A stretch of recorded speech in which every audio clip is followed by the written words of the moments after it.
Ladies and gentlemen, we got him. Hi guys, and welcome to another Fool of the Week. And this week's Fool is Neil Parish MP, a Conservative MP and a Brexiteer. And he has a problem with tariffs. So let's hear what he had to say. So first you're going to hear him ask a question. Boris Johnson will respond. And then Neil has an interesting take on tariffs. You can get things through the border. So my sort of question to you very much is that if we have an Australian type deal in January with a basic no deal, our key... Okay, before we get on to the tariffs, I have to stop Neil here. There is no Australia type deal. It doesn't exist. That's why Australia wants to have a trade deal with the European Union, because the conditions they have are terrible. So that's why they want a deal. But you don't have a deal at the moment. You can't have an Australian type deal because it doesn't exist. But that's not the reason he's a fool today. Supply routes across the channel will be disrupted at the time of year when we heavily rely on imports. About 90% of lettuce, 80% of tomatoes and 70% of our soft fruit comes through at that time. So given the best estimate by government, a reduction by 1/3 of imports across the channel could be due to border checks. So are you confident that we can get food through the border in January, whatever happens with the EU? And will you waive tariffs if that can't be got through? Because I know Europe is being very difficult over third country status at the moment. Yes, well, thanks very much, Neil.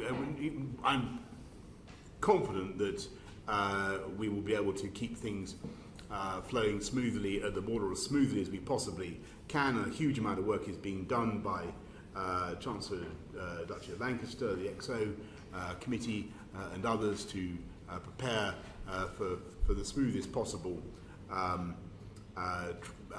shipments at the border, no matter what the arrangements that we have. But one of the reasons we're bringing in the provisions under the UK Internal Market Bill, which I imagine we'll come to in a minute, is to ensure that tariff barriers within the UK, for instance, could not be imposed. And as for the possibility of tariff barriers on either side, I don't think that our friends and partners would want to see them go up, us putting tariff barriers up against their produce any more than we want to put tariff barriers up against theirs, for the very good reason that they have a considerable net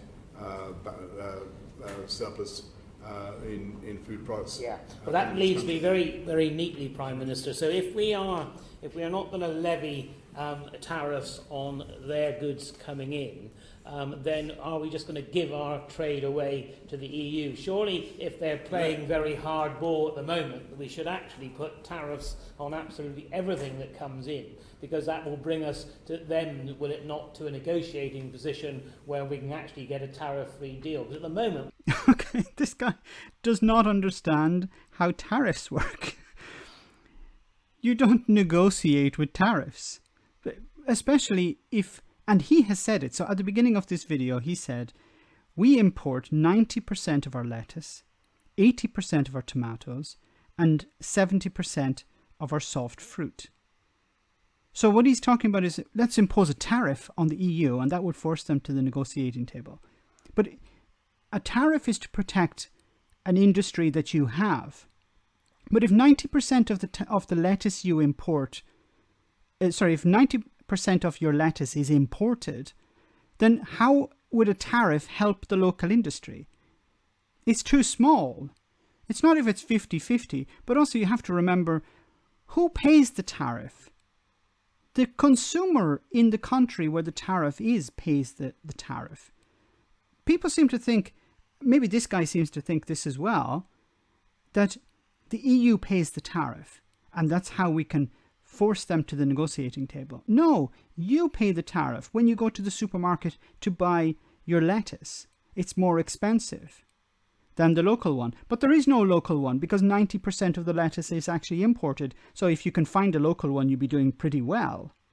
These people don't understand how tariffs work. They just say, well, let's use it as leverage because it's a bad word. They're insane. How the hell did this guy get to the position where he's on a select committee? He has no understanding how tariffs work. He has no understanding about the Australian position, the current status of the Australian position with the European Union. How the hell did he get onto a select committee? Is it collect 6 tokens or 100 tokens and become a member of the select committee? That's all I have to say about this, but hopefully the level of select committee members will improve in the future. People who will actually know what tariffs are and what trade deals actually exist. Let me know in the comment section, guys. As always, your comments are greatly appreciated. Thanks a lot. I want to say a big thank you to all of my patrons. You ensure that this channel continues to exist. I'm eternally grateful for all of your support. If you join Patreon, you will receive instant access to our Discord server, where we have both audio and video chats. You can chat with me and other patrons, where we discuss important and non-important issues. Becoming a patron per month costs about the same as a large coffee, so why not check it out?